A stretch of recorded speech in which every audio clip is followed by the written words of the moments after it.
সম্বলের SP Kuldeep কুমারকে Allahabad high court স্পষ্টভাবে জানিয়ে দিয়েছেন যে যদি আপনি আইন শৃঙ্খলা সামলাতে না পারেন তাহলে পদত্যাগ করুন, না হলে নিজের বদলি করিয়ে নিন। কিছুদিন আগে সম্বলের এসপি মুসলমানদের রাস্তায় নামাজ পড়ার উপর নিষেধাজ্ঞা জারি করেছিলেন।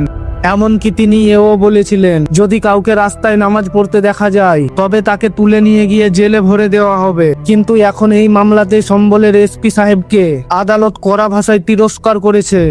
এখন এখানে একটি বড় প্রশ্ন দাঁড়িয়েছে, যখন প্রশাসন পুরো কাওয়াড যাত্রার পুরো 1 মাস ধরে লক্ষ লক্ষ কাওয়াডিদের জন্য রাস্তায় সুরক্ষা ও সমস্ত রকমের ব্যবস্থা করতে পারে, তবে কি ঈদের দিন মুসলমানদের জন্য মাত্র 15 মিনিট থেকে 20 মিনিটের ব্যবস্থা করা এতটাই কঠিন?